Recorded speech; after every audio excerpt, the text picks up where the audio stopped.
Evo, ja se zahvaljujem gospodinu Marinu Škiboli, zapravo na čiju inicijativu je organizirana ova tematska sjednica sa tom vrlo važnom temom za svakog roditelja. Pretpostavljam da je gospodin Škibola uvidio važnost ove teme na način da je primijetio da se u javnosti sve češće govori o tome koje su negativne iskustva roditelja sa cijepljenjem. Isto tako je vjerojatno primijetio da se u javnosti taj roditeljski glas zapravo nekako potiskuje i da se roditeljima ne daje previše mogućnosti o tome javno raspravljati, odnosno otvoriti neku javnu raspravu ili stručnu raspravu. Tako da je ova tematska sjednica jedan veliki pomak u tom smislu da će poslužiti, ako ništa, ono barem za otvaranje rasprave, i tako sam ja s tom idejom išla na ovu sjednicu.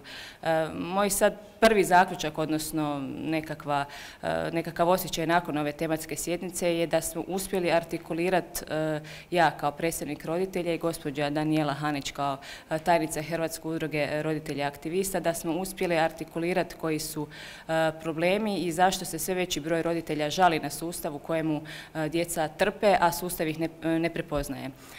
Da li ćemo odgovore na ta pitanja tijekom vremena dobiti, ne znamo, a moj osjećaj je da ih za sad zapravo na ovoj tematskoj sjednici nismo dobili, nego se s druge strane njih 30-ak i nas dvije sa jedne strane, njih 30-ak je ponavljalo unaprijed nekakva formirana mišljenja, a odgovore na konkretna pitanja smo ili dobili polovične ili zapravo neutemeljene. Da. Što vam je bilo najinteresantnije na toj tematskoj sjednici? Neki odgovori stručnjaka? Što vas je najviše zaprepastilo ili dalo neke možda i pozitivne naznake? Da li oni uopće imaju kakvu intenciju poboljšati sami taj sustav? Ono što bih izdvojila kao pozitivno je činjenica da postoji nekoliko pojedinaca koji shvaćaju veličinu i količinu problema na koje mi ukazujemo. I to se lijepo vidjelo iz izjava, odnosno replika pojedinih sudionika te sjednice, dok su ostali, ajmo reći, tvrdokorni zagovaratelji ideje o apsolutno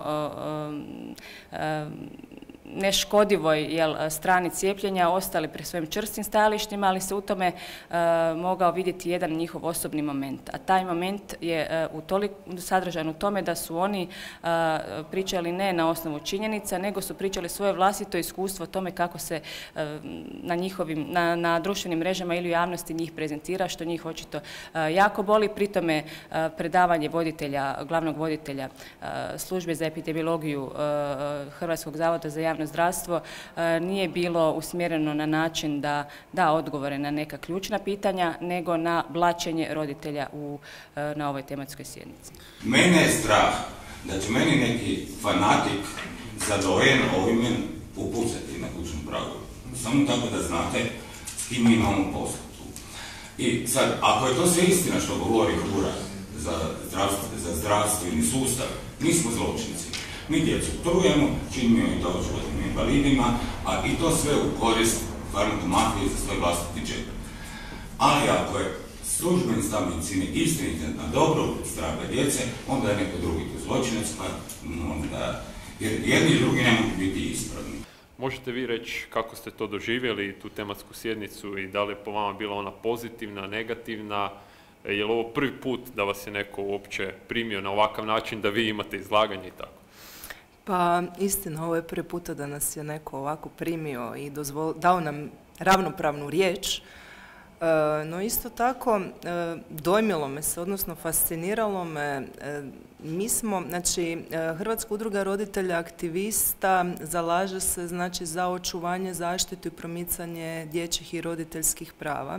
I mi ovdje, moglo bi se reći, zastupamo djecu koja su oboljela nakon cijepljenja. Sada, da li se to oboljenje moglo spriječiti ili nije, na to odgovor nemamo, no međutim činjenica je da sustav ne poštuje zakonsku regulativu kada je u pitanju, znači, cijepljenje u praksi.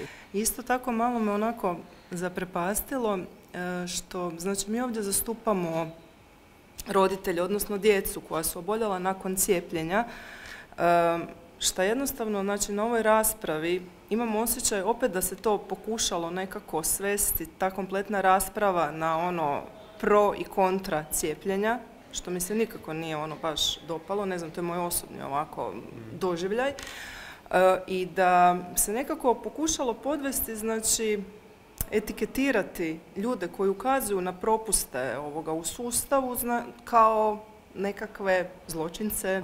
Ono što je primijećeno mojim osobnim iskustvom i iskustvom brojnih drugih roditelja, da pedijatri kao nadležni cijepitelji ne prepoznaju cijeli jedan niz nuspojava i sukladno tome ih ne prijavljuju. Obveza je svakog zdravstvenog radnika prijaviti svaku sumnju na nuspojavu i obveza je propisana Zakonom o lijekovima, postoji sankcija i neprijavljivanje se smatra prekršajem. Ono što sam ja shvatila u cijelom tom procesu svom osobnom je da ne postoji nadležno tijelo uopće, niti jedno u Republici Hrvatskoj koje vrši nadzor nad pedijatrima po pitanju izvršavanja te njihove zakonske obaveze. Ako liječnik ne smatra da je neki događaj koji se dogodio nakon cijepljenja, dijete može pasti s drveta nakon cijepljenja, mjesec dana nakon cijepljenja, i ako ne smatra da je to uzročno-posljedično povezano s cijepljenjem, nije dužan prijaviti. I zato zapravo ono pitanje koje se postavlja, a ko nadzire da li liječnici provode svoju obavezu? Zapravo nema puno smisla ta odredba zakonska, jer liječnik bi bio kriv da kaže ja smatram da je ovo povezano s cijepljenjem, ali neću prijaviti. Mislim da tako nešto nije realno.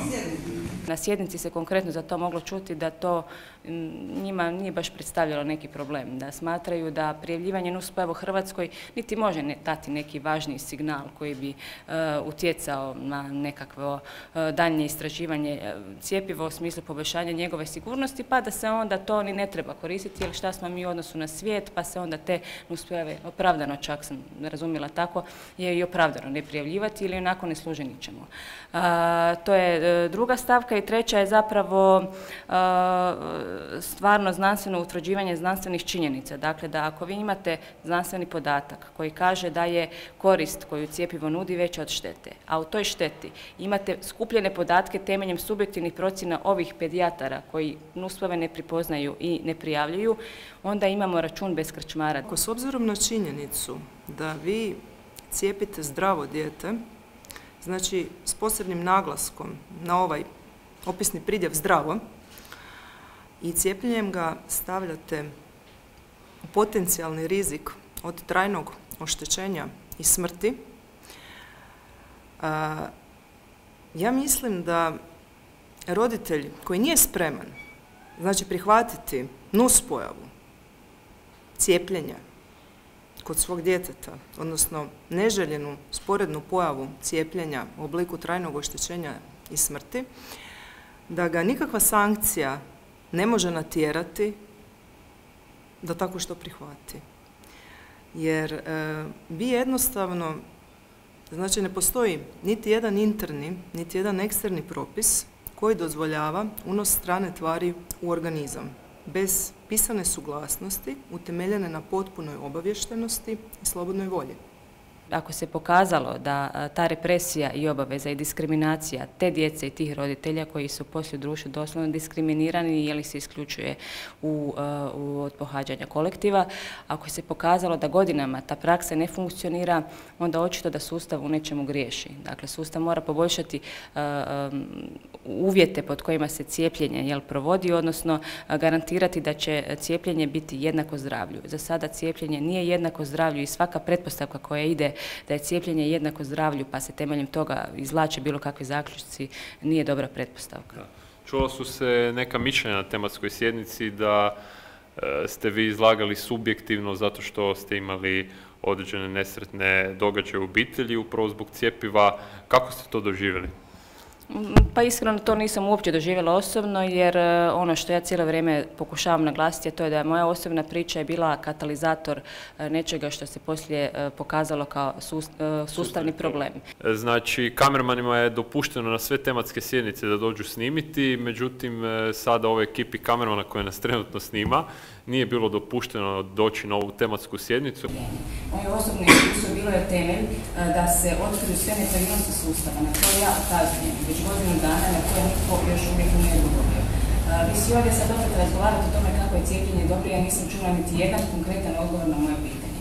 Moje pitanje je glasilo, temeljem čega se mjeri šteta kada govorimo o numeri koristi i šteta. Zašto su pedijatri neosviješteni o problemu da su zakonski obvezni prijaviti nuspojavu? Zašto ne postoji nadležno tijelo koje prijavljuje? Moram naglasiti da sustav funkcioniranja postmarketinškog praćenja nuspojava ne funkcionira. Dakle, to što on deklarativno na papiru postoji, to ne znači da je on zaživio. To se vidi po broju nuspojava. Zanemarujete jedan ključni problem, a to je da vam se roditelji obraćaju. Roditelji apeliraju i roditelji šalju vapaje. Vi konstantno te vapaje stavljate pod tepih i govorite da se treba zadržati obaveza, da je sve u redu, da su to nekakve iznimne situacije. Ja sam isto tako osobno na društvenim mrežama doživljavala razne uvrede i prijetnje smrću, ali mi se nije činilo umjesno to spominjati danas. I ja cijelo vrijeme ne ukazujem na to, pogledajte kako sam ja jadna i šta se meni desilo, nego pogledajte šta se meni desilo i šta je temeljem toga proizašlo. A oni koji su na drugoj strani cijelo vrijeme bacaju lopticu na ovaj dio, da u biti ja iznosim svoju tužnu priču i stavljamo se u tom dijelu. Na pitanja koja su proizašla iz te priče, oni odgovore ne daju. Evo, hvala Alma. Ja bih za kraj još rekao da je Hrvatski sabor zaista pravo i stvarno mjesto gdje bi trebali razgovarati o tim temama. Ovo je prvi put da se tematska sjednica ovakvog karaktera održala na način da i oni koji imaju određene kritike i konstruktivne kritike da se poboljša sustav, da su imali pravo izlagati, reći malo više svoja mišljenja, diskutirati. Svakako je to jedna pozitivnija praksa. Ja ću se u budućnosti kao saborski zastupnik truditi da se još više razgovara o tome, jer to je ozbiljno pitanje i tu su u pitanju ljudski životi i životi naše djece. Ne možemo se ponašati kao da ti problemi ne postoje, kao da sve funkcionira, a oni koji imaju kritike određene na taj sustav, njih se etiketira, govori se da su oni neki antivakseri, da su oni protiv cijepljenja, a uopće to nije tako. Jednostavno to su ljudi koji su ili na svom vlastitom iskustvu ili na iskustvu nekog bližnjega doživjeli da u tom sustavu postoje neke sporne stvari koje bi se mogle poboljšati na bolje. Evo, hvala svima.